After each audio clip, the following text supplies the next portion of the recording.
Muy buenos días, bienvenidos al semillero de investigación, temas y problemas de fenomenología y hermenéutica. El día de hoy nos corresponde comentar la segunda parte del texto de Feldman que estamos leyendo sobre la relación entre fenomenología y expresionismo. Y bueno, son muchas las cosas que me parece que saca a la luz este texto. En general quedo como con la idea de que hay una profundísima relación entre fenomenología y expresionismo, sin lugar a dudas, y aunque no he leído como la totalidad del libro, sí recuerdo una de sus tesis principales que discutimos la vez pasada, y es justamente que pretende, entre otras cosas, brindarnos una lectura unitaria del pensamiento de Husserl, digamos, desde las investigaciones lógicas, pasando por ideas y llegando hasta el texto de la crisis de 1936.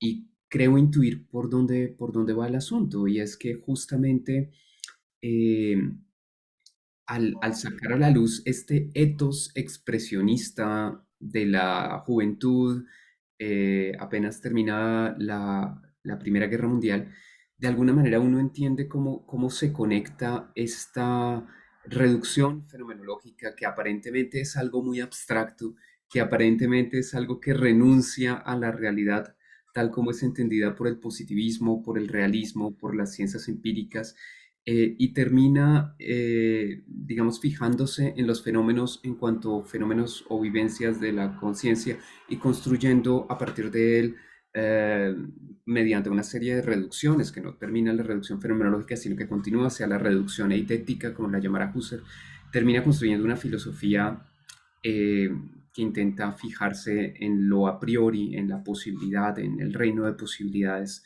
en el campo propiamente trascendental. Entonces, aparentemente es algo muy abstracto, y sin embargo es muy interesante cómo este libro realmente me explica cómo hay unidad en ese proyecto, y cómo en el fondo lo que en el texto de la crisis parecía como algo completamente ajeno a Husserl, este tema, digamos, de las relaciones históricas, de la teleología histórica que aparece representada en crisis, en realidad hace parte del ethos expresionista de la época.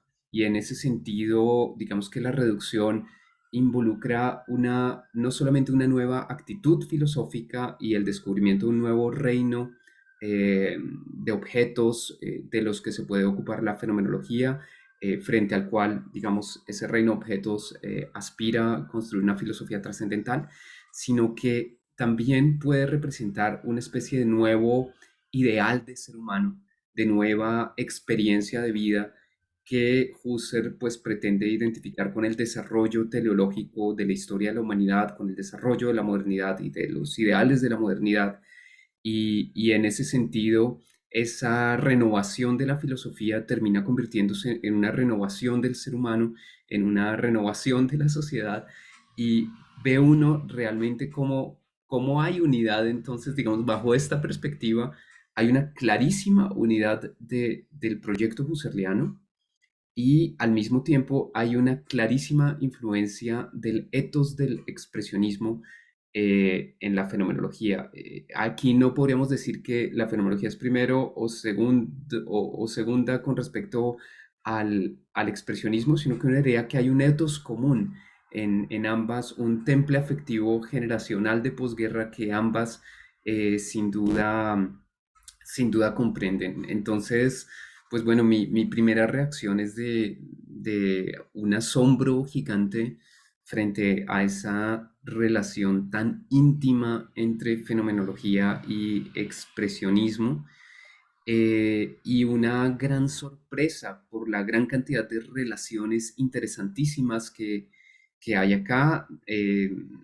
Solamente las enumero, ya habrá ocasión de seguir desarrollando algunas de estas ideas en esta sesión, pero solamente enumero esas relaciones. Bueno, la primera, la que nos trajo a esto, la relación con Musil, sin duda muy interesante. Yo no sabía realmente nada sobre esa relación que se puede establecer entre el hombre sin atributos de Musil y el pensamiento husserliano, pero tampoco sabía nada sobre la relación de Husserl con Hofmannsthal, el poeta, y esa carta que nos compartió José, entonces también me parece súper interesante. Había visto, sí, una gran cantidad de referencias sobre el círculo de Georg y su influencia en el pensamiento filosófico de la fenomenología, no solo husserliana, sino también heideggeriana y demás, pero no había visto esa relación tan interesante. Y por supuesto también había visto citado a Karl Barth y a su teología, pero no había visto cómo se conectaba con la teología y para mí fue una gran sorpresa también eh, ver esa conversión del judaísmo al protestantismo por parte de Husserl, la que yo no sabía realmente, y esa gran semejanza entre los planteamientos teológicos de Barth y la fenomenología, que fue tal vez lo que más me impresionó y me llamó la atención por razones que les comentaré ahora más tarde. Entonces, bueno, dejo ahí. Digamos que fue una gran sorpresa para mí esta segunda parte del texto. Digamos que la primera refería a la reducción, era ya pues interesante, una reconstrucción muy interesante que me llevaba como a recordar todo este tema de las reducciones en el método husserliano, pero esta parte me ha parecido realmente reveladora porque brinda esta unidad del pensamiento desde las investigaciones lógicas, pasando por las ideas y llegando hasta el texto de 1936 de la crisis de las ciencias europeas y la fenomenología trascendental. Así que bueno, ese es como mi comentario inicial, así como para arrancar y romper el hielo. ¿Quién quiere animarse? ¿Quién quiere decir algo? Somos solo Bueno, cuatro. a mí también me pareció, Adelante, a mí Hans. también me pareció pues muy, muy interesante el texto. Y pues justamente creo que José Luis dijo la vez pasada que no necesariamente una tradición filosófica derive del contexto epocal, que a veces digamos que la filosofía incluso puede ir como por otro camino. El punto es que aquí este autor, creo que Feldman, muestra o da bastante evidencia de cómo en el caso de Husserl, pues sí hay como esa coincidencia epocal entre el expresionismo y la fenomenología. Y pues me gusta mucho cuando pues da evidencia, dice, vea, estos autores dicen esto, y pues digamos que pues sostiene la tesis de una manera muy, muy fuerte, me parece a mí. Y pues digamos que pues también para mí fue pues, revelador, ¿no? Yo tampoco había hecho ese clic y creo que está pues muy bien expuesto aquí por Feldman esa relación. El otro tema que me deja pensando mucho el texto es pues el tema de la reducción, ¿no? O sea, finalmente entiendo que hay una diferencia, digámoslo así, o que se puede hacer como una distinción entre apogeo y reducción, pero, pero digamos que aquí en el texto más o menos, o por lo menos a mí me quedó la idea de que el problema de fondo y el problema fundamental, uno podría decir incluso de la fenomenología, pues es entender esa reducción. Y pues digamos que eh, deja, digamos que como grandes planteamientos acerca de esto, cómo se debe entender en la fenomenología y esto cómo fue leído, pues digamos que posteriormente. Sí, digamos que no sé cómo esto habrá influido básicamente en pensadores como Heidegger y pues digamos que todos los que tomaron esa reflexión fenomenológica, el tema de la reducción, si es que le dan otro matiz, si es que la enfocan desde otro lado o cómo se resuelve, porque al parecer es un tema pues bastante indeterminado de alguna manera y que causa pues, dificultades en la comprensión. Entonces, digamos que eso fue otro punto que me pareció a mí pues bastante eh, problematizador, entender a qué se refiere la reducción. Y por último, ese contacto que aparece aquí con la ética, es algo que pues también me llamó muchísimo la atención, ¿no? Pensadores como Husserl y Heidegger que no tienen un aparato ético construido, pero que no es ajena a esa reflexión ética a su obra. Y por lo que muestra aquí el texto, pues la fenomenología para Husserl era básicamente ese enfrentarse al deber ser, que me pareció bien interesante también en esa discusión acerca de la fantasía, las posibilidades, etcétera, etcétera, y que aparece como el poder ser, y allí digamos que la conexión inmediatamente con el sujeto y con la ética, y cómo la fenomenología puede ser una manera de ser ético. Eso me pareció pues bastante interesante, y si uno lo conecta con Heidegger, eh, pues también podría haber un interés allí ético que hoy en día, digamos que se mira por el lado de cómo se relaciona el hombre con la naturaleza, cómo se relaciona el hombre con la técnica, digamos que son reflexiones pues muy vigentes, éticas, contemporáneas, que de alguna manera están ya presentes en el proceder mismo filosófico, metodológico de estos autores. Digamos que eso fueron como unos puntos que me llamaron la atención así como en un primer momento. Muchísimas gracias, Hans. Bienvenidas las personas que han entrado. Denis, querida, bienvenida. Edison, buenos días. Qué gusto saludarles. Bueno, como les comentaba a las personas que llegaron antes, José Luis lamentablemente se excusa, pero no nos puede acompañar el día de hoy porque se le cruza con otra actividad que tenía programada. Entonces tenemos que arreglarnos sin la presencia de nuestro husserliano de cabecera. Pero bueno, ¿quién quiere continuar? Ya, profe. Adelante, Mario. Bueno, el texto muy interesante, esta segunda parte que estamos leyendo, sobre todo el lazo que hace con Musil, el tan mencionado Musil, y el que refería el profe Andrés con Karl Barth. Quería señalar un poco sobre Karl Barth, de pronto a veces a muchos de los que andamos en terrenos filosóficos, esta cuestión teológica nos puede parecer un poco ajena y sobre todo esta tradición europea y sobre todo alemana tan rica teológica. Pronto voy a hacer una breve precisión, me excuso con los que de pronto conozcan y ya les esté explicando cosas que saben, pero creo que conviene aclarar unas cositas. Eh, Karl, o sea, la importancia de Karl es fundamental, sobre todo en la primera posguerra, cuando aparece un texto que él publica en el año 1919, sobre todo la primera edición, que es un comentario que él hace a la Carta de los Romanos de San Pablo. Tal como escribe en el libro, es prácticamente teología expresionista. Fue casi como lo describía el mismo Benedicto XVI, un trompetazo lo describía él en el mundo teológico, pero que tuvo sus efectos en la filosofía, en la literatura y demás. Digamos, para contextualizar por qué tan importante Carvar, y perdón si el profe iba a hablar de eso, que pronto me tradujo ahí, pero eh, en el terreno de la teología, en Alemania, se da algo fundamental en el siglo XVIII con Schleiermacher, que es, digámoslo, el teólogo que marca, como lo que llamaríamos acá, un cambio de paradigma, en el sentido que él hace una teología inmanente, era un lector kantiano, Schleiermacher, y él parte del supuesto de que la aproximación a Dios ya no es hacia algo abscóndito, que está mucho más allá, sino que se debe dar dentro de los límites de la razón humana, y se debe dar sobre todo en el terreno de la moral.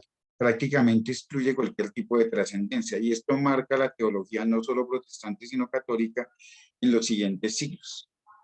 Prácticamente hace como una especie, sin querer, de ateísmo, y más bien lo religioso, la fe, que ha supeditado a una especie de sentimiento luminoso que tiene el ser humano y a una especie de religiosidad.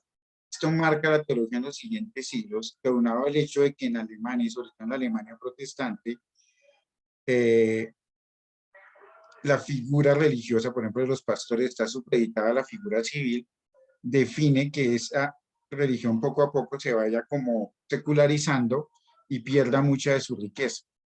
Esto explota cuando llega la Primera Guerra Mundial, y el que recoge eso es Carvar. Carvar va a decir en la Carta a los Romanos, miren, toda esa teología que se ha hecho en los últimos siglos, que niega la trascendencia de Dios y que todo lo reduce a una cuestión moral, esa teología fue la que nos llevó a la crisis de la guerra.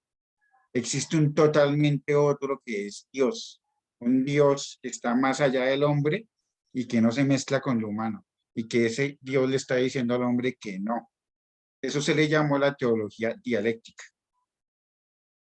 ¿Por qué es importante esta teología dialéctica? Porque marca una decisión dentro del terreno de la teología, pero asimismo va a ser importante políticamente un decenio más adelante, porque cuando llega Hitler al poder, esa teología, ese clero que estaba, digámoslo, en esa teología un poco materialista secular, prácticamente se le rinda a Hitler y hasta se unen a su iglesia y lo apoyan. Y los únicos que van a crear resistencia desde la religión es Karl Barth, que crea lo que se llama la teología confesional, que le dice, oiga, usted Hitler está contra lo que nosotros creemos, y marca una distancia a la cual saldrán figuras como Dietrich Bonhoeffer. Es como para enmarcar un poco este aspecto. Y lo que se refiere a teoría dialéctica es que está diciendo, mire, todo esto humano, toda esta civilización occidental se ponía en el centro, eso es nada. Dios lo es todo, es el que está más allá y le está diciendo no al hombre. Eso lo escribe en esa primera versión de la carta a los romanos, que es la que aquí cita Feldman. ¿Qué es lo importante? Que muchos en el expresionismo quedaron impresionados por esta carta y lo asociaron al hecho de, como lo menciona ahí, de realizar la realidad y el cuestionamiento de la realidad y buscar un totalmente otro que está en Dios mismo. Realmente lo que hace Carvar acá es volver a como un tono muy calvinista, ¿no? Que es la negación del mundo y como la total afirmación de un Dios que está más allá. Digamos lo que esto es como para entonar un poco lo que es la teología dialéctica, y que me pareció muy interesante que la trajera acá con Feldman, y que tampoco sabía que pudiera tener una influencia en Husserl. Hay un pie de página muy interesante. A Heidegger lo impresionó bastante este libro. De hecho, en el libro de Ruyer Safransky, el de Heidegger, maestro de Alemania, menciona concretamente cómo abordó la carta a los romanos y comentario, cómo lo abordó Heidegger. Esto, pues, para hablarlo, no solo influenció la teoría protestante, sino también la católica. Karl Barth, cuando pasa a ser profesor, es profesor, él era suizo, era profesor en una universidad alemana. Cuando sube Hitler al poder, a ellos los van a obligar a hacer el saludo nazi. Cada vez que se le empezaron a dictar clases, algo así como si el profe Andrés tuviera que levantarse a hacer un juramento uribista cuando llegara a comenzar a la clase. A Karl Barth lo querían obligar a eso. Y Karl Barth dijo, no, yo soy creyente, eso es idolatría, y el man renunció. Un acto muy heroico, porque la mayoría del clero alemán no lo hizo y se le vendió a Hitler. Entonces, de pronto, para hacer ese marco muy interesante de lo que es la teología dialéctica y cómo se relaciona acá con el expresionismo y con Husserl, que tampoco lo sabía. Mario, muchísimas gracias por esa contextualización y estos datos que no conocíamos. ¿Quién quiere continuar?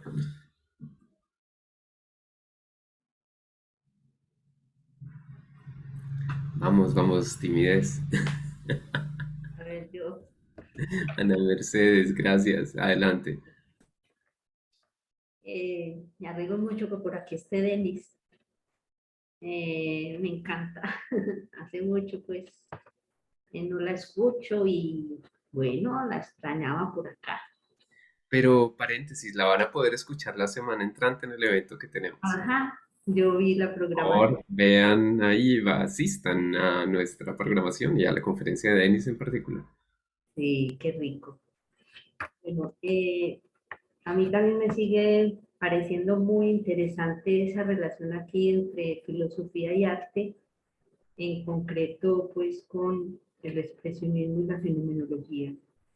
Es, es un asunto que a mí me pareció, bueno, nunca lo había reflexionado, pero puedo estar equivocada, pero yo veía que aquí aparece la reducción como una forma expresionista del pensar. Y creo que el expresionismo aparece como una forma filosófica de la expresión, también pues como partiendo de su puesta en práctica de la reducción. Entonces, a mí eso me pareció muy interesante. Y el ver esa visión tanto de la fenomenología como del expresionismo, de ver la realidad real, no como, no como lo ya definido, sino como posibilidad. Entonces, eso abre pues como el asunto de que aquí se puede buscar transformar y hacer configuraciones completamente nuevas de esa realidad, entre comillas, real. Entonces, eso tiene un potencial inmenso, político especialmente. Y veo pues que el asunto del sujeto aquí como yo creador también está como implícito, está en la base. Eso también me parece muy interesante y de mucho potencial. Ahora, dentro de lo que yo he podido comprender de la fenomenología, que como les decía la vez pasada, para mí es enigmático porque cuando comprendo un poco, al día siguiente lo descomprendo, algo como así. Pero yo he descubierto que ahí en la fenomenología hay como un idealismo que no es, pues, que no es racional, no es de carácter discursivo, de buscar la representación con la realidad. Sino más bien, pues, es poner entre paréntesis esa tesis de la existencia como que hay que reproducir la realidad. Y es hay algo fijo, hay algo determinado.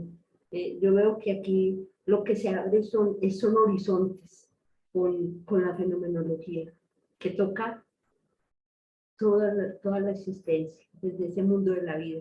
Entonces, a mí me parece que ese asunto de ese idealismo no racional, tanto en el expresionismo, porque considero que el expresionismo también lo hace. Veo que ellos parten para darse eso, y lo mienta ahí el escritor, es como de una desconfianza, ¿sí? Hay una desconfianza, aquí hay algo más, que hay que excavar, aquí utilizaron la expresión excavar, y en el capítulo que leímos anteriormente hablan de perforar.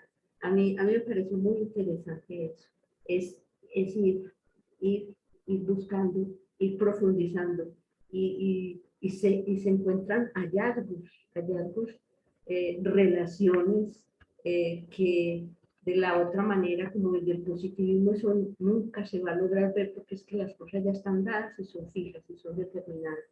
Entonces, esa desconfianza me parece aquí también que es como la que motiva, impulsa esa desrealización de la realidad. Y bueno, creo que es muy importante. Yo veía que aquí lo que se descubre con esa excavación es como que la realidad son constelaciones, ¿sí? No hay una realidad. Lo que hay son tejidos, hilos entretejidos, ¿sí? Vuelvo y lo digo, desde ese mundo de la vida, desde el expresionismo, poder tomar el momento, la situación interna, las repercusiones. Es muy interesante esa imagen, inclusive también lo mientan ahí, ¿no? Que son constelaciones lo que aparece acá. Entonces creo que eso es muy interesante porque yo pienso que es un trabajo de la época, de comprensión, ¿sí? Y me parece que lo que hacen es quitar velos al horror, pues es que es un horror lo que se vive. Sí, hay una racionalización instrumental, hay guerras, hay miseria, ¿sí? Entonces, yo creo que este trabajo es de comprender y de dinamizar esa realidad y de buscar denunciar y transformar desde el expresionismo, pero creo que Husserl me gustó mucho porque no lo siento ajeno a esa realidad y esa carta que leímos. Creo que ahí está pues como, ahí está también alguna base o alguna motivación también de su manera de filosofar, ¿sí? Y de su manera de cortar con, con lo que había sido hasta el momento. Pues, para mí es como un hito pues ahí en el asunto del pensamiento. Bueno, yo creo que aquí también hay un trasfondo ético muy grande, ¿sí? No alcanzo a profundizarlo, pero me acordé de las lecciones de estética de Adorno, del 58. Yo pienso que a pesar de toda su complejidad, yo lograba entender que el sentido del arte, Adorno lo comenta ahí refiriéndose al momento y al expresionismo, ¿sí? Es darle voz al sufrimiento y al dolor de la naturaleza reprimida. Entonces, creo que aquí hay el asunto ético está presente, ¿sí? Y creo que el lenguaje aquí sigue teniendo protagonismo. Cuando nos hablan ahí que en esta manera de pensar los conceptos no están fijos, no son fijos, sino fluidos, ¿sí? Y que el trabajo es infinito. Lo que hay es relaciones y descubrimientos y hallazgos infinitos. Entonces yo creo que pues a mí me pareció muy interesante este texto. Muchísimas gracias, Ana Mercedes. Como siempre, nos dejas mucho que pensar con tus intervenciones, es fabuloso. Mil gracias. ¿Quién quiere continuar? Profe, Eddie, yo, adelante, buenos días. buenos días. A mí me gustó mucho la lectura, muy exigente, muchas cosas que no entendí y, y leí también la carta que nos mandó el profe José Luis a mí me gustan mucho los diarios y las correspondencias porque en ellos está como el autor desnudo y no tiene tanto aparataje formalizado como aparece de pronto en un artículo o en los libros. Y me gustó mucho, digamos, como el valor que le da Husserl a la estética, a la experiencia estética, eh, y, y me da la impresión de que la ubica como en un lugar muy inspirador para la filosofía fenomenológica. Y eso me llamó mucho la atención. Estuve leyendo también parte de los diarios de Musil, pues ya afortunadamente tenía ese texto, lo había trabajado unos apartados hace un tiempo, pero nunca había visto en Musil, igual también habíamos leído en otro grupo de estudio que estaba El hombre sin atributos y leímos casi todo el, el el texto, pero no lo leíamos pues como con un enfoque filosófico. Y al escuchar pues a Waldenfels y digamos, como es estrecharle la mano a la literatura, me hizo girar y inquietarme pues como por releer y plantear con otras preguntas. Entonces, me parece que tengo que retomar más o entender más, leer más y tratar de entender más la noción de epoge y de reducción, porque no se abren del todo, no se abren tan claramente y creo pues que nombrarlo como tomar distancia o como eh, si desconectarse, digamos, no es suficiente, no me es suficiente quedo como quedo realmente desconectado soy yo, porque no logro acaparar bien aprender bien el sentido que Husserl le da al tomar distancia. Yo leí también la noción de Pogé en el texto de ideas relativas a una fenomenología pura y una filosofía fenomenológica, y los apartados sobre los seis parágrafos sobre la reducción fenomenológica. Y a mí me parece que es muy sinónimo, es muy de poner entre paréntesis todo el mundo, los prejuicios, incluso el pensamiento como tal, las preguntas incluso que han sido tradicionales en la filosofía, para ir a las cosas mismas y dejar que las cosas mismas emerjan como tal en su esencia. Y, y entonces me surgen muchas preguntas sobre eso. Por ejemplo, si el apogeo realmente o la reducción realmente es un método. Uno tiene en la cabeza como método una serie de pasos, una serie de procedimientos, una serie de,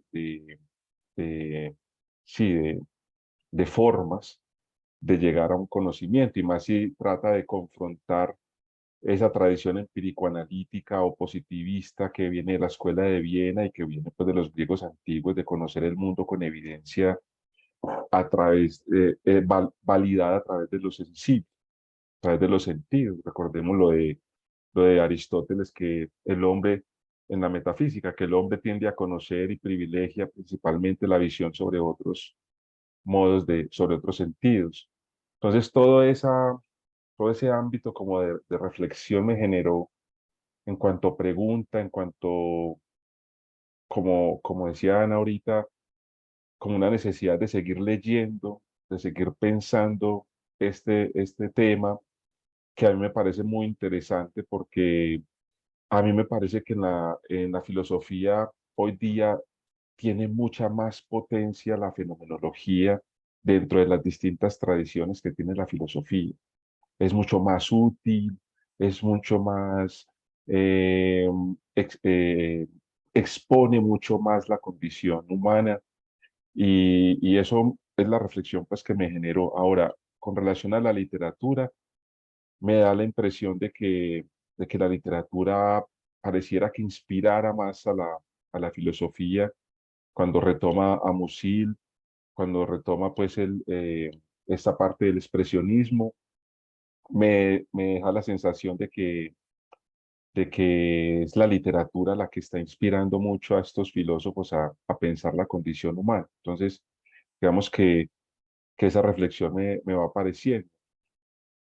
Con lo que decía Mario ahorita, yo quedé también con esa inquietud de en qué sentido, por ejemplo, es dialéctico esta teología. Si, por ejemplo, la dialéctica tradicionalmente ha sido como esa discusión entre esa relación entre lo uno y lo múltiple, de lo que Platón ha dicho como diairesis y sinagoge, es de lo general a las partes, o de lo uno a las partes y de las partes al todo. Entonces, ¿en qué sentido esa relación con ese pan discurso y que es Dios? ¿En qué sentido es dialéctico para el expresionismo? ¿Y en qué sentido el autor que estamos trabajando lo retoma para conectarlo con Husserl, y que resalta tanto pues el método reduccionista? Entonces me surgen como más inquietudes que tal vez, eh, ¿cómo decirlo? Más cháchara, digámoslo así, de mi parte, más una deliberación sin mucho formalización lógica, sino como el ambiente, eh, la disposición anímica para seguir pensando y seguir leyendo sobre el tema, es lo que me despierta por el momento. Muchísimas gracias, Edison. No sé si Denis quiere compartir algo. Buenos días, ¿me escuchan ahí? Te escuchamos, Denis, querida. Adelante. Hola, hola. Sí. Es que mi conexión es un poco inestable. No, por esta vez yo preferiría escucharlos y intervenir en el diálogo en el momento en que sienta que lo mucho, y me alegra volver a verlos y escucharles a todos. Muchísimas gracias, Denis. Un saludo acá cariñoso de todos, creo yo, todos y todas. Bueno, yo quería de pronto em, pues referirme a algunas de las cosas que ustedes han dicho y tengo otras para decir, pero bueno, llegará en un momento. Eh, Creo que bueno, varios de ustedes han mencionado un poco el tema de la reducción fenomenológica y esta, digamos, distinción entre epogé y reducción que de pronto no quedó del todo clara la vez pasada y en realidad no es tan complicada. Es algo muy sencillo, entonces voy a intentar explicarlo. Simplemente, reducción y epogé en el fondo son lo mismo o hacen parte de un mismo todo, de una misma unidad. La epogé en su sentido, digamos, griego original es la suspensión del juicio y el término viene, por supuesto, de los filósofos escépticos de Sexto Empírico, que era seguidor de Pirrón de Ilis. Entonces la epogé era la suspensión del juicio y en la antigüedad conducía a la ataraxia, a la, no sé, a la serenidad de espíritu, por decirlo de alguna manera. Y básicamente los escépticos no querían complicarse demasiado la vida. Entonces era una simple suspensión del juicio.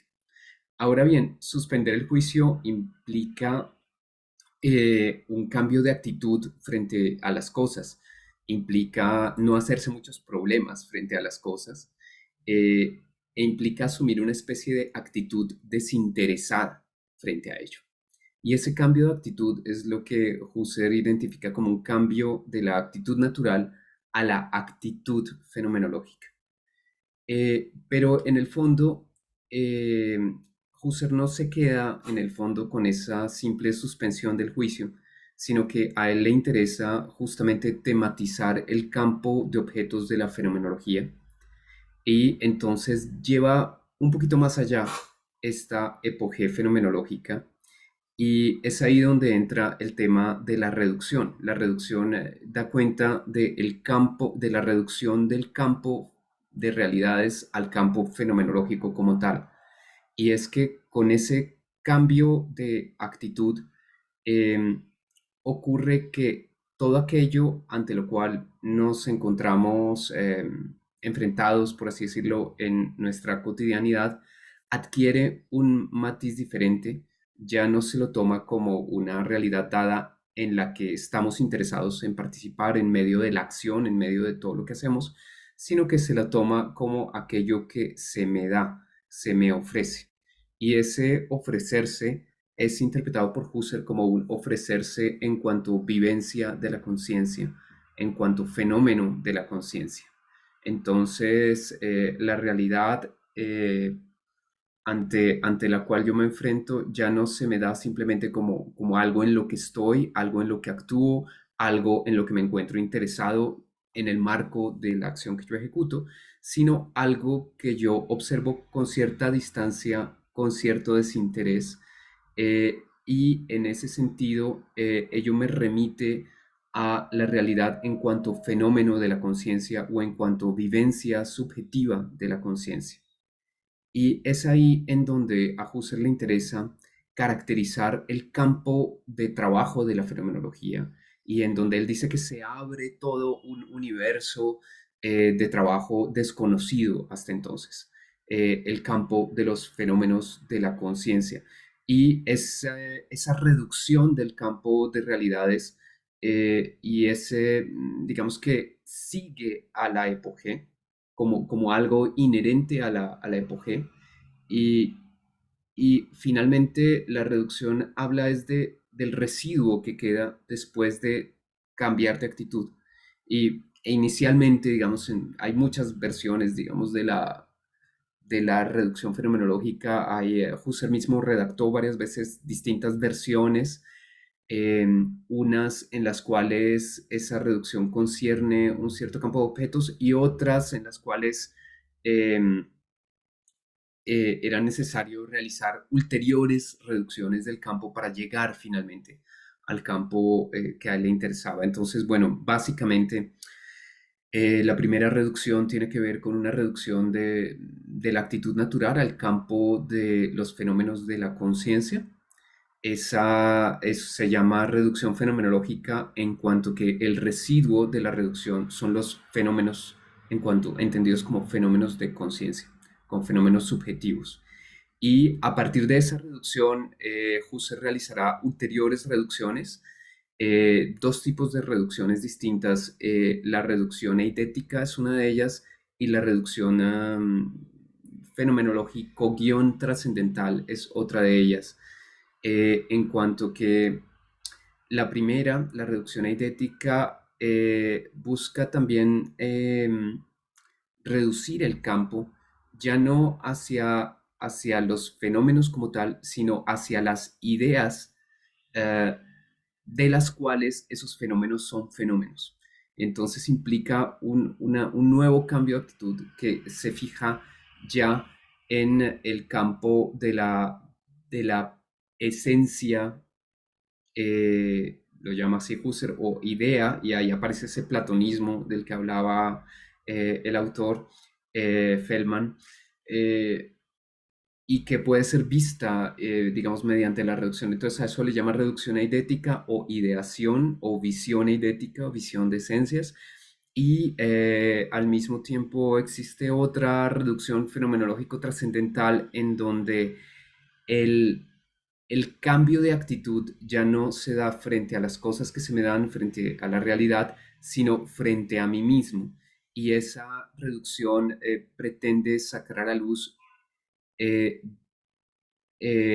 pretende de alguna manera desconectar o dejar de lado el yo empírico que yo soy y sacar a la luz el yo trascendental, el yo en cuanto a ámbito de posibilidades. Entonces es otro tipo de reducción. Entonces la reducción es, digamos, un cambio de actitud, un giro de la mirada eh, que desarrolla Husserl grandemente en toda su obra y de la cual hay distintas versiones en la obra de Husserl. No siempre describe la reducción de la misma manera, a veces en una sola reducción realiza varios pasos que en otras versiones de la reducción él expone en varios pasos, pero en términos generales el método fenomenológico husserliano es un método en el que la reducción implica, digamos, la reducción es uno de los pasos de ese método fenomenológico pues más importante.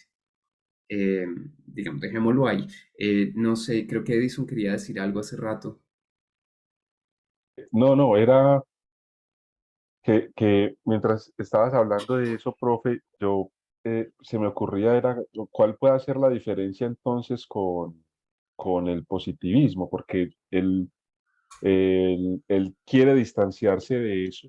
Entonces, lo primero que quiere poner entre Sí. paréntesis es esa tradición, pero al mismo tiempo él está ubicándose en un yo muy seguro de que es capaz de decir algo sobre el mundo. Entonces, ahí me suena también un poco como una dificultad también de la propuesta, porque precisamente en eso coincidiría con el positivismo. O no sé si estoy equivocado ahí, usted me corregirá. Lo que pasa es que es un autor muy difícil, Husserl, y es un poco paradójico, porque, porque en efecto suena, bueno, digamos que el mismo Husserl quiere dejar de lado y desconectar el positivismo y realizar una crítica de la realidad tal como es entendida por el positivismo, pero al mismo tiempo él parece retomar el ideal de la matemática como modelo de todo conocimiento y en ese sentido termina acercándose al mismo ideal matemático del cual el positivismo ha partido. Entonces es un autor paradójico. Esa paradoja se agrava también en relación con el tema de las ideas y el cierto platonismo que ha descrito este autor acá, y es que de alguna manera hay un intento de desconectar, tanto en el expresionismo como en la fenomenología, desconectar la realidad del positivismo por considerarla no suficiente, por considerarla no la realidad verdadera. Y hay entonces un intento de alzarse hacia una realidad presuntamente verdadera, una realidad esencial, más fundamental, que estaría dada por la esencia. Y esa realidad esencial que sería el resultado en la fenomenología husserliana de la visión de esencias, es vista ya no como una esencia en un sentido estático, sino más bien como una visión de unas esencias que yo construyo mediante la visión, pero que siempre veo de forma en una perspectiva, que siempre veo en forma limitada. Entonces es altamente paradójico porque hablamos de esencias, tiene como toda la carga de la palabra esencia, que suena a algo estático, muy duro, pero al mismo tiempo la visión de esencias es algo que se da en una perspectiva y toda perspectiva es siempre limitada y Husserl mismo caracteriza entonces el trabajo de la filosofía como una labor infinita que avanza hacia el infinito teleológicamente y que aspira a una perfección y a una conciencia absoluta de las cosas, pero que nunca llega a alcanzarla. Entonces es altamente paradójico porque suena, digamos que él parece querer retomar ciertos ideales de conocimiento eh, que uno identificaría con una visión, digamos, positivista de la realidad, pero al mismo tiempo él reivindica un carácter histórico y de perspectiva constante de las cosas. Entonces es un autor difícil de leer y entonces por eso creería yo que hay justamente el problema de cómo leer a Husserl, ¿no? De leerlo como un filósofo, no sé, de la conciencia, eh, para el cual hay un yo sumamente fuerte, demasiado absoluto y no sé qué, o leerlo como un filósofo de la intersubjetividad y del mundo de la vida que pretende sacar a la luz lo histórico en el mundo de la vida. Entonces, hay una cierta tensión que yo creo que es inherente a la propio planteamiento de Husserl y que ha hecho que haya recepciones que enfatizan más un lado o el otro y que son en el fondo muy difíciles de conciliar y en el paso, en el tiempo, también es muy interesante ver cómo ha ido cambiando la lectura de Husserl y se ha ido recibiendo su filosofía de forma diferente a medida que también se conocen otros textos que no se conocían en cierta época. Entonces, eso hace también muy complejo el estudio de un autor como estos.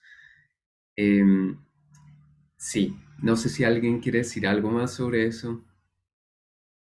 Pues a mí me gustaría, digamos que hay como muchas líneas argumentativas en Feldman que pues a veces me parece que es difícil de seguir, pero pues que son interesantes. Yo quería hacer como una mención a algo que me pareció interesante y es en la página 69, bueno, comienza en la 68 básicamente, cuando habla de crisis, dice que Husserl ya no concibe la desrealización de lo como tránsito al reino de la fantasía, que fue un tema que se abordó incluso en la lectura pasada, esa relación que tiene la fenomenología con la fantasía, sino como un retorno al concepto natural del mundo y más adelante va a mostrar como un retorno a esa idea de la ingenuidad frente al mundo natural o a la realidad del mundo natural, que me pareció también algo muy bonito en la presentación. Bueno, pero a donde voy es lo siguiente, dice, pues no es una fantasía pura, eh, volviendo como a esa idea que mencioné antes, sino solo al hilo de principios generales de estructura se pueden diferenciar las posibilidades reales de las posibilidades meramente posibles. Allí hay una discusión que se abre acerca de la realidad y la posibilidad, que pues me parece a mí que también es interesante, que yo creo que haríamos que ahondar más en argumentativamente cómo se sigue, pero pues yo quiero solamente mencionar aquí algo que me suscitó este apartado. Dice, este desplazamiento de la figura de la reducción en dirección hacia el concepto natural del mundo ya está preparada ciertamente en las ideas. Es decir, volver como a esa noción ingenua un poco del mundo. Y más adelante, y aquí quería conectarlo con Vandenfels, dice, como en la mitad del párrafo, dice, la de reducción se refiere o bueno, voy a leerlo de antes para que tengamos contexto. Husserl ve la interpretación absurda solamente en la hipostación de lo dado en la experiencia normal del mundo hacia la realidad absoluta. La reducción se refiere consiguientemente, y por eso conecto con el tema que estamos hablando de la reducción, a una falsa interpretación de la realidad. Entiendo allí que estamos hablando de las posibilidades y de la fantasía, entonces la reducción se refiere a una falsa interpretación de la realidad. Esto es a su absolutización, y aquí es donde yo quiero llamar la atención, que es completamente extraña a la consideración natural del mundo. Eso está en investigaciones, tal vez, no recuerdo bien la abreviatura. Es decir, nos está poniendo de manifiesto que la reducción de alguna manera lo que hace es enfrentarnos hacia lo extraño, y creo que esto, pues, por lo menos desde mi punto de vista, habría que relacionarlo con lo que estamos leyendo acerca de Van der Fels. Es decir, cómo es que irrealizamos lo real, que en últimas también es lo que se está planteando desde el comienzo cuando hablamos de la fenomenología y de la reducción. ¿En qué consiste esa irrealización de lo real y por medio de qué mecanismo se logra? Y frente a lo que estamos, finalmente parece algo completamente extraño, y me parece a mí que en las últimas páginas lo que se pretende es decir, no, venga, volvamos a esa idea ingenua que tenemos del mundo, porque allí es donde realmente podemos encontrar como la esencia de lo real. Básicamente quería como hacer pues ese comentario, pues que me llamó la atención, que de alguna manera uno podría entender la fenomenología como un poner algo extraño eh, frente a sí, eh, y que digamos que haría parte de lo que significaría ser una reducción desde el punto de vista de Husserl. Bien, dejo ahí, espero haber sido más o menos claro. Muchísimas gracias, Hans. Sí, bueno, planteas el tema de la posibilidad y de hecho yo creo que, como otros ya habían dicho, tendremos que profundizar un poco en eso. Bueno, a riesgo de ser un poco desordenado, entonces voy con lo de la posibilidad y después digo otras cosas de pronto regresando un poquito más atrás. Es muy interesante esa conexión del expresionismo y con la teología dialéctica. Digamos que a partir de ese capítulo de la teología dialéctica de Barth se empieza a ver cómo se conecta el tema del expresionismo y la fenomenología con esto de la teología. Y ahí destaco entonces algunas ideas de ese capítulo y del siguiente, de alguna manera la idea de la epogé consiste en perder el mundo para recuperarlo. Dice ahí literalmente como en la página 47. Más aún se trata de preguntar más allá del ente para recuperarlo como tal y en su totalidad para comprender. Entonces se trata de... es muy interesante porque, claro, esta actitud de la epogé que es desinteresada, eh, permite algo que no destaca el autor Feldman, la descripción de aquello que se me da.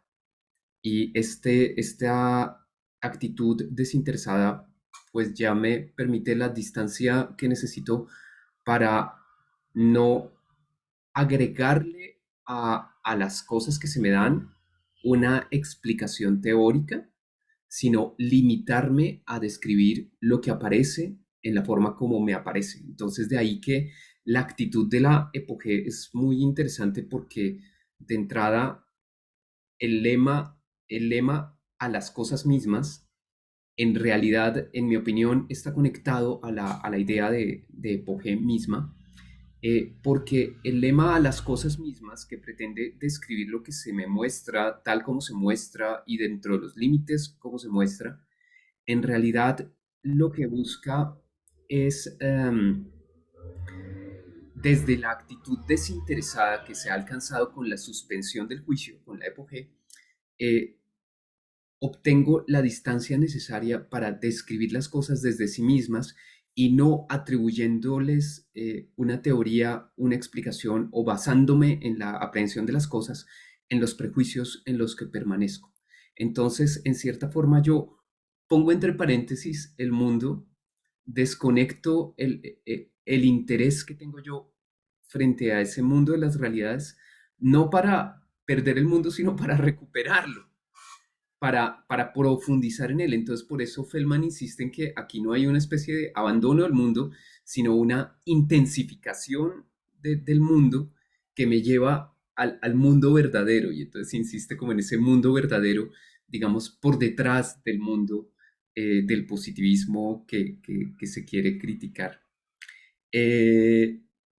Y él mismo destaca en conexión con esto varias veces que justamente se trata de un desmoronamiento de la realidad, dice así, de una relativización de realidad y representación, en donde claro, al considerar las cosas en cuanto fenómenos, el mundo que me aparece es el mundo en cuanto representación, en cuanto vivencia de la conciencia, y si a eso le sumo la libertad de la fantasía y de la imaginación, pues entonces el conjunto de realidades imaginadas y el conjunto de las realidades percibidas, tenidas en cuanto fenómenos, no se diferencia. Entonces hay una relativización de la frontera entre realidad y representación. Y esto aparece como una especie de desmoronamiento de la realidad que es al mismo tiempo constructiva, que es al mismo tiempo creativa. Y aquí también coincide, piensa Feldman, creo yo con razón, aquí también coincide el expresionismo con la fenomenología. Entonces es un abandono de la realidad que no, bueno, un abandono entre comillas, eh, sí, un mundo perdido a través de la epoge, para parafrasear acá a Husserl, que en realidad viene a ser recuperado mediante la reflexión que Husserl realiza a partir, digamos, de las cosas tal y como se me dan en esta nueva actitud. Y quiero conectar esto con el capítulo siguiente, en donde ya va a hablar de Musil y el hombre sin atributos, para hablar del cambio que se produce en Musil y en Husserl del sentido de realidad por el sentido de posibilidad. Y es muy interesante porque precisamente en la posibilidad estaría la verdadera realidad. Esto para Husserl es muy significativo, por supuesto, porque se trata del campo, el campo de posibilidades es el campo de lo trascendental. Y a Husserl no le interesa solamente explicar el mundo empírico del que se ocupa la ciencia natural, por ejemplo, sino que le interesa explicar todo yo posible en todo mundo posible. O sea, es como buen matemático, él sabe que existen conjuntos de realidades que no existen en la realidad empírica. Y en ese sentido, como buen matemático, quiere describir eh, eh, los mundos posibles, los mundos concebibles, el reino de las posibilidades, y no le interesa describir el yo empírico existente en el mundo empírico, sino describir el yo posible en todo mundo posible. Entonces es una pretensión sin duda muy alta. Pero acá hay una conexión con la teología que me pareció, digamos, de las perlas de este texto verdaderamente muy interesante, que tiene que ver con la concepción de la posibilidad. Y es que esto se asemeja a los propósitos de Dios que no se han manifestado aún. Entonces, esa conexión es muy interesante, ¿no? Lo posible es lo que está por encima de la realidad. Ello es primario, ello es más verdadero que la propia realidad, puesto que hace posible la realidad e incluso se asemeja a eso que Dios, que Dios se propone o Dios piensa, pero que no se ha realizado aún. Y acá hay unas citas fabulosas como alrededor de la página 50. Dice más o menos que se trata de los propósitos de Dios que no se han manifestado aún. Dios hace al mundo y al hacerlo piensa que también podría ser de otra manera. Entonces, alzarse hasta el reino de las posibilidades puras por encima de la realidad es parte de los propósitos de Husserl, sin duda alguna, en los que viene a coincidir con el expresionismo. Y aquí me voy a permitir agregar algo que no está en esta lectura, pero que para un heideggeriano como yo, bueno, yo no sé si pueda identificarme como heideggeriano, para un gadameriano como yo que lee Heidegger, para corregir, pues es muy interesante. En una de las páginas como 36, 30 en la página 38 de Ser y Tiempo de la edición original, Heidegger dice lo siguiente. Entonces les leo lo que dice. Las siguientes investigaciones solo han sido posibles sobre el fundamento de lo establecido por Husserl en sus investigaciones lógicas, en las que la fenomenología se abrió paso por primera vez. Las aclaraciones que hemos hecho del concepto preliminar de fenomenología indican que, en lo esencial, ella no consiste en ser una corriente filosófica real. Y hay una nota al pie de página del ejemplar de mano de Heidegger que aclara una corriente filosófica real es entender la fenomenología como una corriente del idealismo trascendental de cuño kantiano. O sea, Heidegger no ve la fenomenología como una corriente filosófica metida en la herencia de Kant. Y luego dice, por encima de la realidad está la posibilidad. La comprensión de la fenomenología consiste únicamente en aprenderla como posibilidad. Entonces, es una cita interesante porque sin duda alguna coincide con lo que Feldman identifica tanto en el expresionismo como en la fenomenología. Y es esta búsqueda de la posibilidad y esta idea de que la posibilidad está por encima de la realidad. La pregunta de cómo interpretar esta frase en Heidegger, que en realidad tiene un tono más bien crítico frente a la fenomenología y frente a su antiguo maestro Husserl, si bien le reconoce que no sería posible lo que Heidegger hace sin él, es una cuestión muy difícil, porque Heidegger no da tantas pistas, solamente dice que entender la fenomenología como una realidad sería entenderla como una corriente del idealismo trascendental. Y en otros textos, en la hermenéutica de la facticidad, hay un apartado que se llama Fenomenología como posibilidad, que es una digresión del método fenomenológico husserliano también. Entonces, no es fácil la interpretación, pero simplemente menciono esto porque entonces se trata de alguna manera, como decía Husserl, perder el mundo mediante la epogé, entre comillas, perderlo, desconectarlo, ponerlo entre paréntesis para recuperarlo en cuanto posibilidad y entonces acceder a la realidad verdadera. Bueno, creo que he hablado muy largo, entonces dejo ahí el comentario y ahora diré más cosas. ¿Quién quiere continuar? Adelante, Marta. Bueno, quería de pronto aclarar unos puntos que Edison preguntaba sobre la llamada teología dialéctica y que viene muy al lugar esa pregunta, porque en efecto el término dialéctico, pues uno lo piensa Hegel, por ejemplo. Entonces, el punto es que en Karl Barth, él llama teología dialéctica, básicamente es que el teólogo, porque él es ante todo un teólogo, debe hablar de Dios, pero el ser humano, en esa concepción calvinista que él tiene, el ser humano no es nada. Entonces tampoco puede hablar de Dios, hay una contraposición. Pero a pesar de eso debe hacerlo, entonces él plantea esa contradicción en esos términos y es lo que llama dialéctica. Básicamente, y ahora que hablaba el profesor Andrés, lo que hace Carvar en ese famoso comentario de la Carta a los Romanos es que él hace como una epoge del mundo. Dice, ese mundo que hemos vivido pues, es básicamente que culturalmente se ha preocupado por la ética, por la moral cristiana, todo eso no habla de Dios. Y hay que hacer como un paréntesis de todo eso. Y eso es como digamos, un lazo también que se ve ahí con respecto a la fenomenología. Lo otro que tiene que ver con con el expresionismo, que es lo que decía, que es lo que preguntaba Edison, es que el expresionismo tenía unos tintes, tenía un carácter religioso en muchos de sus pintores. Ellos querían redefinir la relación con Dios. Y por eso no es extraño que muchos pintores tuvieran temáticas religiosas y a su vez muchos filósofos y teólogos casaran con el expresionismo.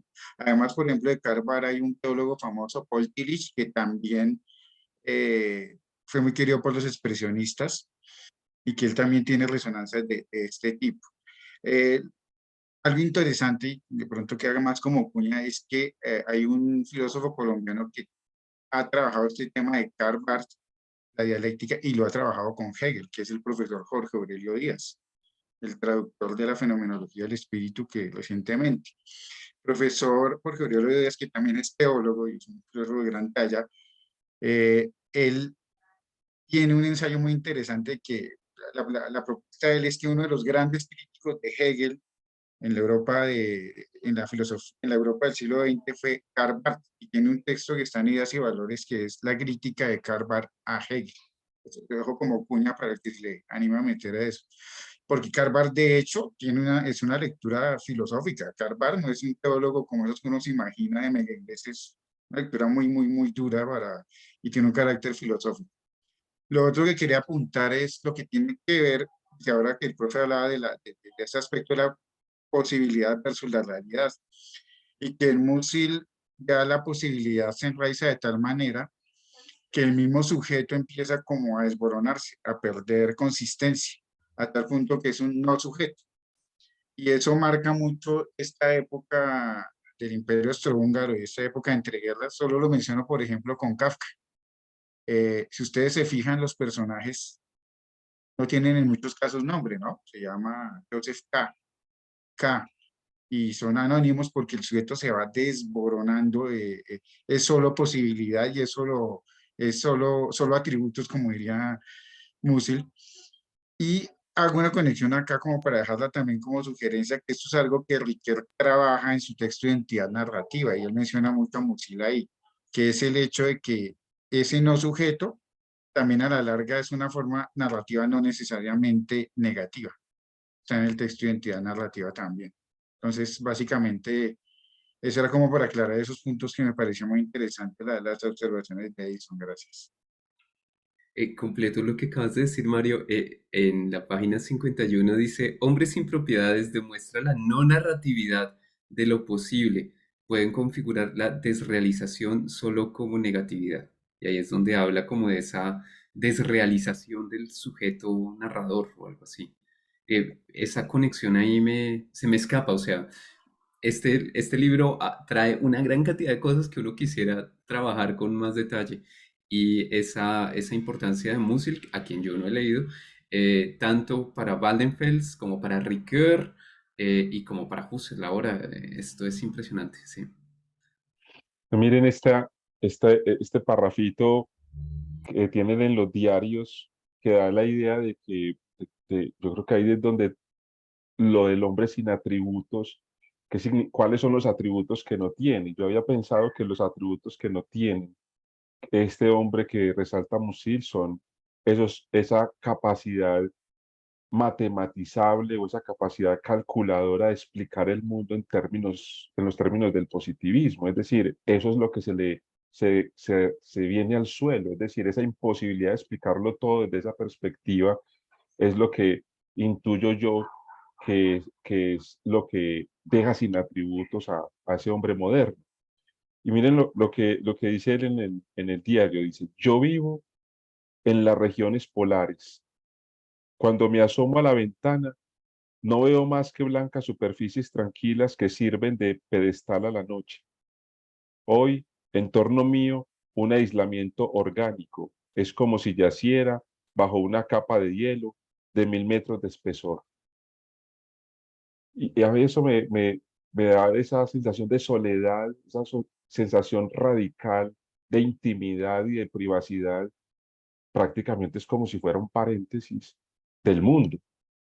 Profundizarse 1000 metros, como 100 metros adentro en un espacio que es impenetrable porque está lleno de hielo alrededor, esa sensación uno siente el frío con esa frase. Entonces me parece que tal vez por eso ha cautivado tanto esa prosa a estos filósofos para explicar la fenomenología. Me hace pensar la cita que nos diste en algo que decía Feldman también sobre la oposición entre inmanencia y trascendencia. Entonces, si trascendencia es el mundo, digamos, empírico del que se ocupan las ciencias positivas, empíricas y las ciencias naturales en particular, eh, hay aquí una especie de abandono de ese mundo y una especie de refugio en la inmanencia para redescubrir ese mundo, como decíamos hace un momento. Y en algún momento también creo que Feldman mencionaba el tema de la soledad.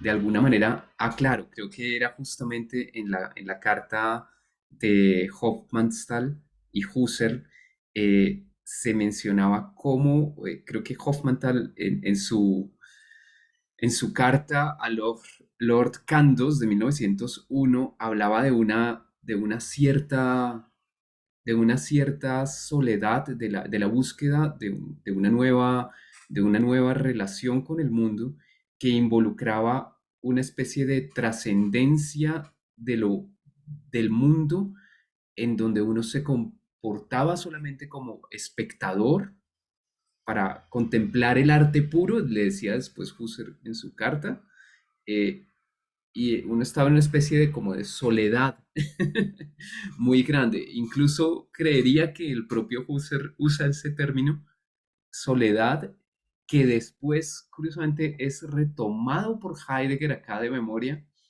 eh, pero para decir críticamente, uno intuiría que hay algo implícito ahí, hay una crítica implícita tal vez a su maestro, para decir que la auténtica soledad existencial está eh, en el ser para la muerte o algo así, en la segunda sección de Ser y Tiempo. Eh, y bueno, ya que me puse a hablar de esto, entonces agrego un par de cosas acá sobre el ethos de la fenomenología naciente en esta época. Y es que yo sí, todo el tiempo sentí que este texto, eh, bueno, retrataba muy bien la relación con el expresionismo y hablaba mucho de la realidad, pero yo extrañaba el concepto de vida. Digamos, aparecía de vez en cuando, pero extrañaba el concepto de vida y la conexión con la filosofía de la vida, que es completamente contemporánea al surgimiento del expresionismo y a ese etos de posguerra. Y es que me parece intuir que lo que se aplica aquí al expresionismo y a la fenomenología naciente de Husserl en realidad se aplica también a la filosofía de la vida del momento, que forma parte del contexto en el que surge la fenomenología. Y por filosofía de la vida entendemos el neocantismo de la época, en las dos escuelas que hay, y autores como Dilthey, que pretenden, digamos, hacer una filosofía de la vida para fundamentar las ciencias del espíritu frente a las ciencias de la naturaleza. Y es que estas filosofías se preguntan por la verdadera realidad de la vida humana, de la existencia humana. Entonces hay hay un paso de la realidad empírica, de las ciencias positivas y demás, hay un ir de ese concepto de realidad al concepto de realidad humana, entendido como vida humana, y hay también un movimiento, en cierta forma, de subjetivización de esa vida humana, en tanto que se considera que lo fundamental de la vida humana está en sus vivencias subjetivas, y ahí hay una gran coincidencia con la fenomenología, y en esta época incluso un autor como Dilthey considera que las obras de arte creadas por el espíritu humano son algo así como objetivaciones de la vida. Es decir, son formas de expresión de la vida que se concentran o se convierten en un objeto que podemos llamar objetivación de la vida, porque el objeto mismo recibe la vida que le impone su autor en cierta forma. Y de alguna manera también tiene presente un poco la vida o el espíritu de la época en el objeto mismo.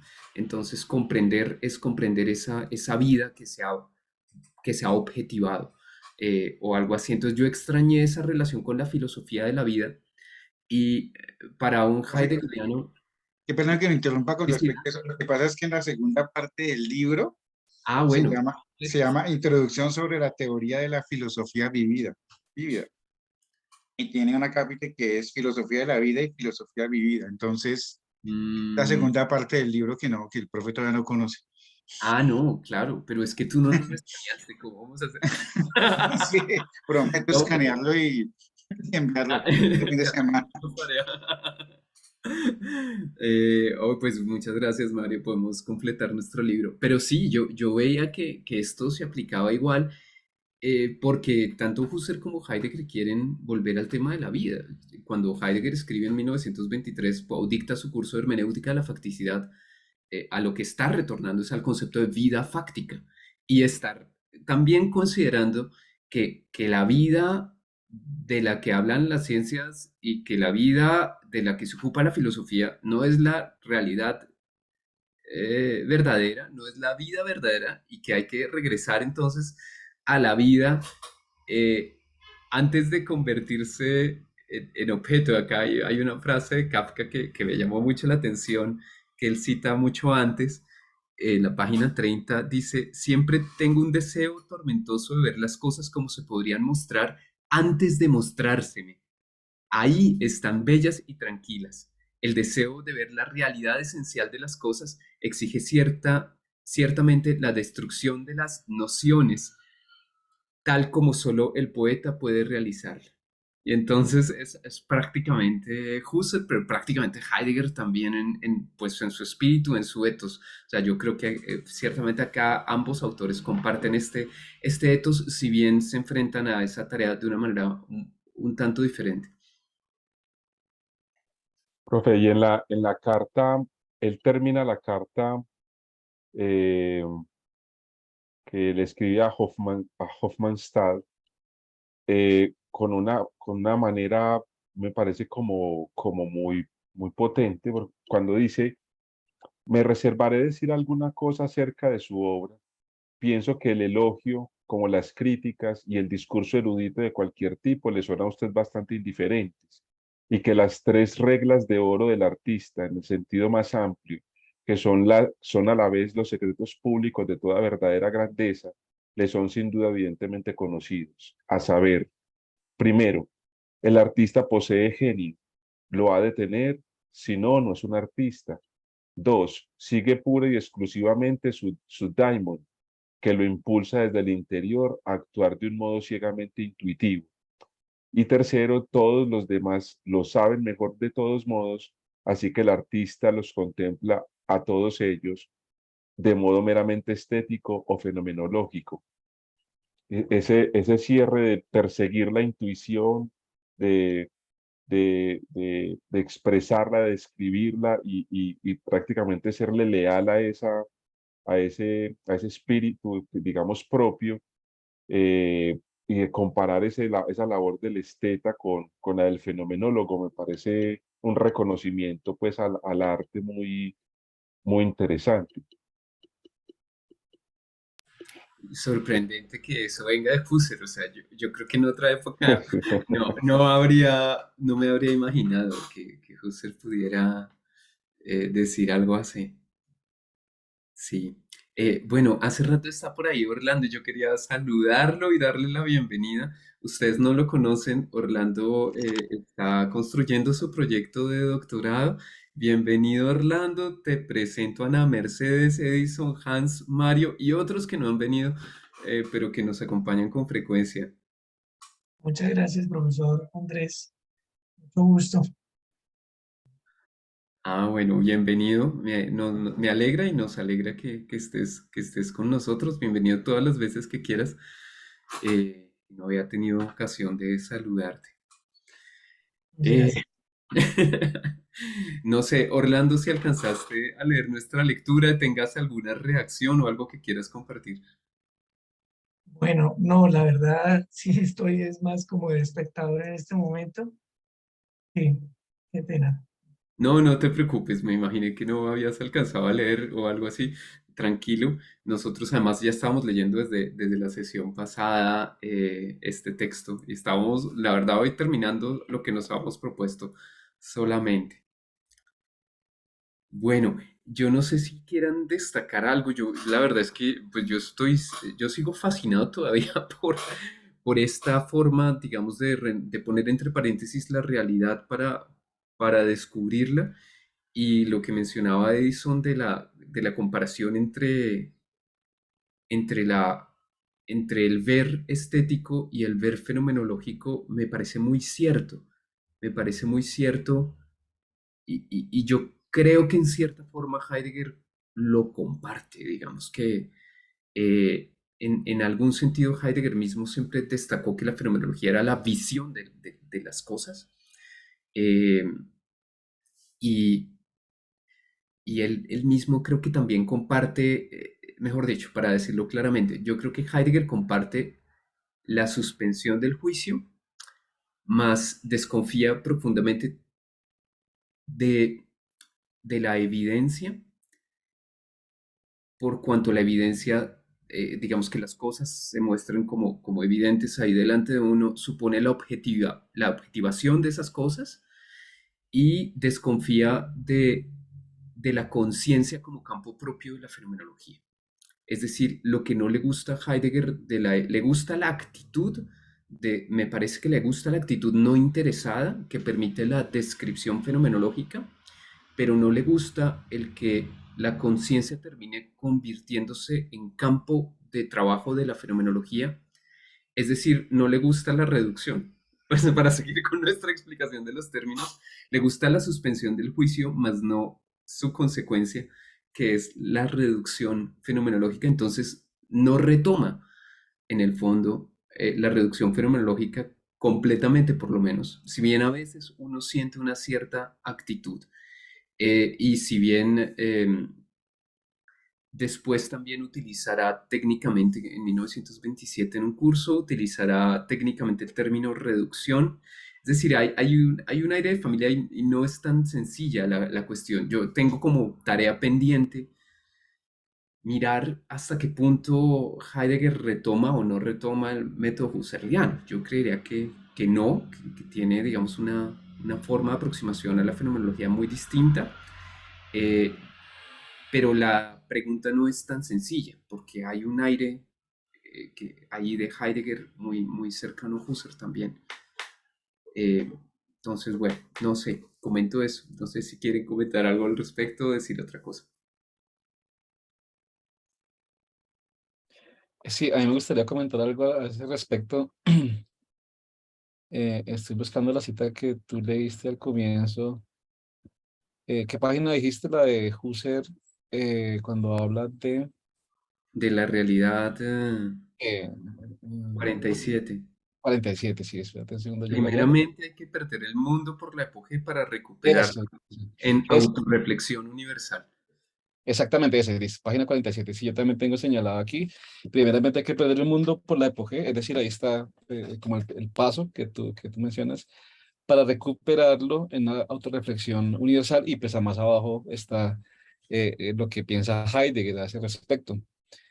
Preguntar, en qué es la metafísica, dice, preguntar más allá del ente.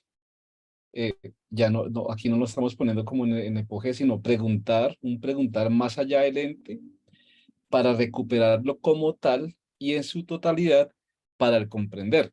Pues me llama mucho la atención como esta segunda versión de lo que sería la reducción, porque lo vincula con la comprensión, es decir, con la hermenéutica, y más adelante en el texto pues va a mostrar cómo Husserl mismo considera que la fenomenología de alguna manera es insuficiente y necesita ese aspecto de comprensión que creo que Heidegger entendió bastante bien, que era a partir de allí que tenía que complementarse la fenomenología. Eh, Podemos, si quieren, mirar el texto que me parece pues bien iluminador. Eso está en la página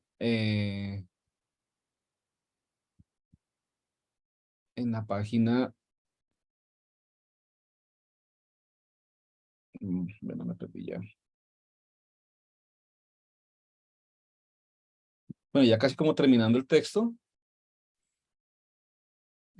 pues expone básicamente esta idea de un retorno o un entender la fenomenología a partir de esa relación con la hermenéutica, lo que me hace pensar que sí hay como un cambio en la manera de entender. Aquí está en la página 71. Dice, no se trata, esto lo dice en Crisis, Husserl, no se trata de asegurar la objetividad, sino de comprenderla. La exigencia de comprensión no podía satisfacer a la fenomenología como ciencia del objeto, sino solo como ciencia de la reflexión. Para eso se requería de un método interno constitutivo que se define como autorreflexión de la subjetividad realizadora. Esta interpretación tardía de la forma expresionista del pensamiento de la reducción es en el sentido de una hermenéutica de la visión natural del mundo. La formuló inequívocamente Husserl en la conferencia pronunciada en Viena en 1935. Entonces, me parece como interesante ese retorno o esa vuelta a la comprensión que está vinculado con lo que tú habías dicho antes, Andrés, en el retorno a la ingenuidad de la vida. Aparece aquí como un retorno al espíritu a sí mismo, es decir, ese vínculo de la comprensión con la vida en su sentido más, por decirlo de alguna manera, puro, que aquí se caracteriza como esa visión ingenua o antes de cualquier tipo de aproximación fenomenológica o de cualquier tipo de aproximación conceptual, etcétera. Entonces, pues me llama mucho la atención eso, como que se requeriría de ese camino, no solamente fenomenológico, sino hacer un paso como hacia la hermenéutica y creo que Heidegger pues avanza en ese sentido. Es decir, no fenomenología trascendental, como la que más o menos uno puede ver en Husserl, sino una fenomenología que le apunta más como a la comprensión de qué es la vida, haciendo como esa abstracción de, pues digamos que de todo lo que está como alrededor, que para Heidegger, pues es esa idea del uno, ¿no? Que está presente allí y que habría que dejar de lado. Bien, eso quería mencionar solamente. Gracias. Es que yo creo que ahí hay, digamos que hay una crítica que Heidegger le hace a Husserl en cierta forma, creo yo, y consiste en que la fenomenología requiere de una crítica histórica. Entonces, en el joven Heidegger, el, la destrucción de la historia de la ontología es necesaria para hacer fenomenología. En el joven Heidegger, digamos, después de pronto, no sé, va cambiando un poco la concepción, pero estoy seguro en el joven Heidegger, digamos, hasta 1923-24, la destrucción, bueno, y en 27 también aparece, ¿no? Pero la destrucción hace parte, digamos, del método fenomenológico heideggeriano, y entonces no basta con poner entre paréntesis las cosas y con describirlas tal como se presentan y dentro de los límites que se presentan, sino que para poder hacer esa descripción uno tiene que apropiarse del estado interpretativo, Ausgelegtheit, el estado interpretativo en el que uno ya vive y que lo determina uno de alguna manera. Entonces, ahí hay un aporte, digamos, de Heidegger al método fenomenológico y una especie de crítica implícita en cuanto que Husserl pretende, digamos, hacer esta descripción sin entrar en diálogo con la tradición eh, de una forma crítica. Entonces, ahí Heidegger utiliza la palabra crítica y la palabra crítica y hermenéutica en su origen están juntas, ¿no? Hacer una interpretación de algo es una crítica, una interpretación crítica para entender, digamos, de qué se trata. Pensaba también frente a la cita que tú lees de Crisis que claro, de alguna manera, en es- de alguna manera para Husserl, eh, comprender la objetividad es alcanzar su posibilidad, o sea, comprenderla en un nivel de posibilidad como una a priori trascendental, eh, Y eso significa comprender. Comprender es ser capaz de alcanzar la objetividad desde la posibilidad y en consecuencia poder hacer una fenomenología genética y mostrar cómo se da esto de la constitución de las objetividades eh, en la conciencia trascendental. Y hay un aspecto que Heidegger siempre destacó de Husserl. Heidegger lo encontraba en las investigaciones lógicas y, y lo destacaba constantemente como algo que le parecía de la mayor importancia y que Heidegger mismo no encontraba en los textos posteriores de Husserl. A Heidegger siempre le gustaban más las investigaciones, eh, pero que quizás sí estaba, más allá de la lectura de Heidegger. Y es que a Heidegger le parecía que solo Husserl se había puesto a pensar sobre la objetividad de lo dado, sobre qué hace posible que lo dado se me ofrezca como dado. O sea, Husserl se ha puesto a pensar en cómo se me da la realidad. Entonces, nuevamente esto apunta a que pongo entre paréntesis la realidad para pensar precisamente cómo se me da y en ese sentido recuperarla, comprender la realidad es alcanzar ese nivel, digamos, de la posibilidad. Eh, y Husserl habría sido el primero que se sentó a pensar en la conciencia de objeto para los objetos de la matemática y de la lógica, inicialmente en sus investigaciones lógicas y posteriormente para otros ámbitos de objetos. Y ese preguntarse por el carácter de objeto del objeto es lo que motiva también a Heidegger a identificarse con la fenomenología. Eh, y entonces cuando habla de vida fáctica, toda la filosofía heideggeriana en últimas es como, bueno, eh, ¿cómo hago yo para captar esta vida sin cosificarla, sin convertirla en otra cosa? ¿Cómo hago yo para sacar de la propia vida los conceptos que expresen adecuadamente lo que ella es sin deformarla y sin convertirla en algo distinto? ¿Cómo hago yo para hacer justicia a la realidad de la vida fáctica, digamos, desde sí misma? Y ahí es donde esa frase de Kafka de la página 30 podría haber sido casi escrita por un Heidegger temprano, ¿no? Ver las cosas como se me dan antes de mostrarse, ¿no? Es como, bueno, si atamos esto con la lectura que hicimos en su momento del libro de Dan Zahavi y Sean Gallagher, se trata de demostrar cómo se me dan las cosas en la conciencia prereflexiva, eh, antes de que yo las convierta reflexivamente en objeto. Lo paradójico es que Husserl encuentra que la única forma de alcanzar esto es mediante la reflexión, en cierta forma, y Heidegger tiene dudas frente a ese proceder. Y creo que su ruptura está un poco ahí inicialmente, pero bueno, esa relación es tan difícil, esa relación Heidegger-Husserl es tan complicada que yo ya no sé qué decir al respecto. Bueno, ¿qué más quieren comentar?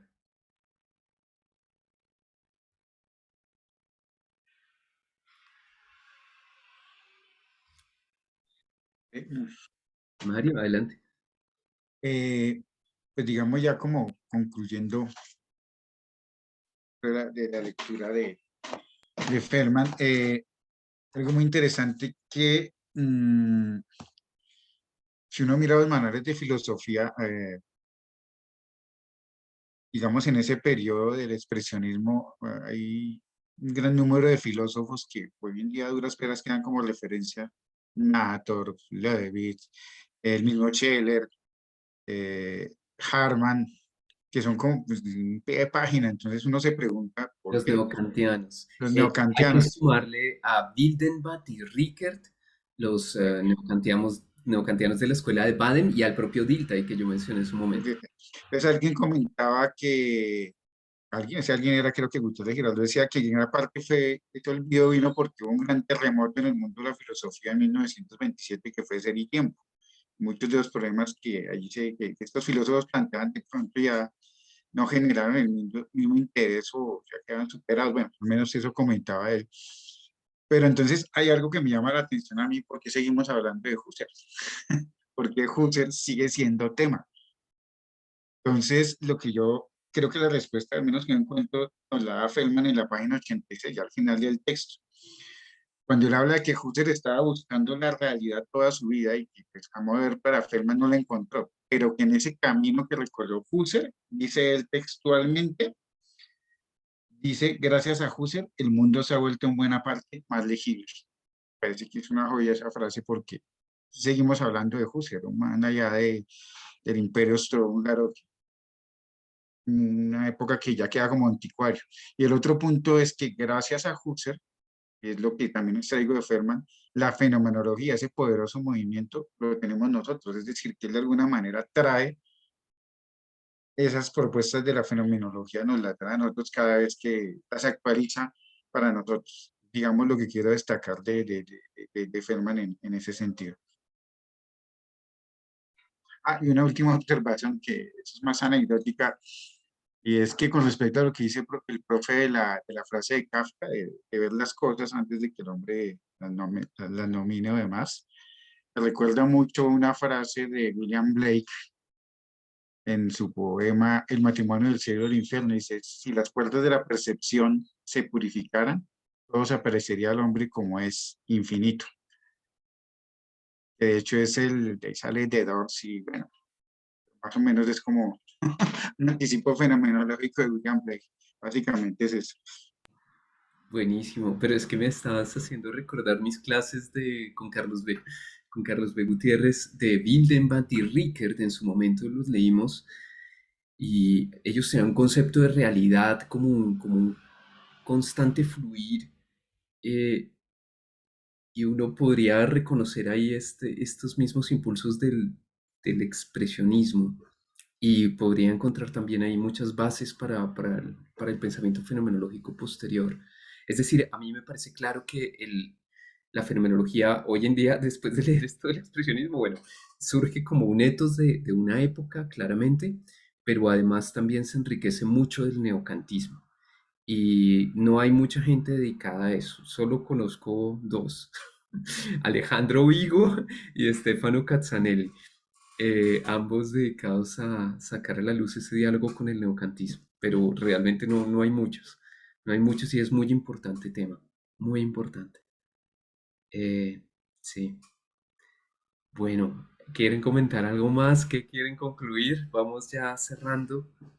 Yo no sé, ha sido muy estimulante este capítulo, sinceramente. Me muestra la finitud humana y tantas cosas que uno quisiera estudiar pero que no alcanza, ¿no?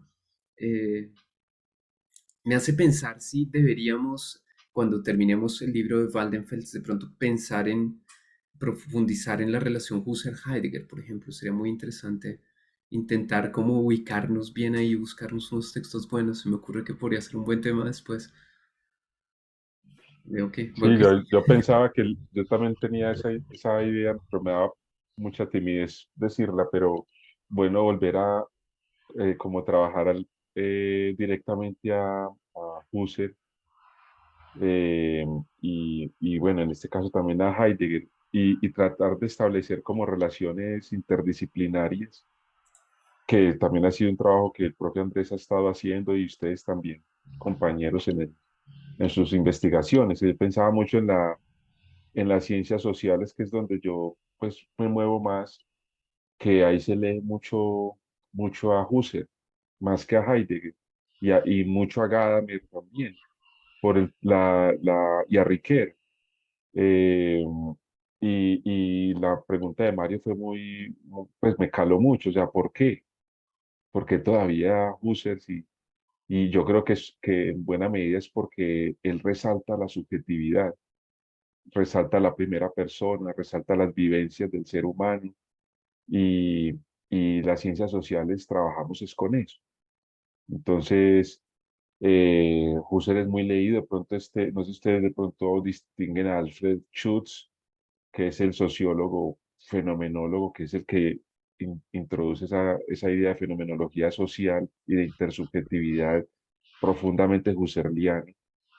Y o sea, a mí me gusta mucho la idea de poder eh, meternos en esa discusión, en esa conversación entre Husserl y Heidegger.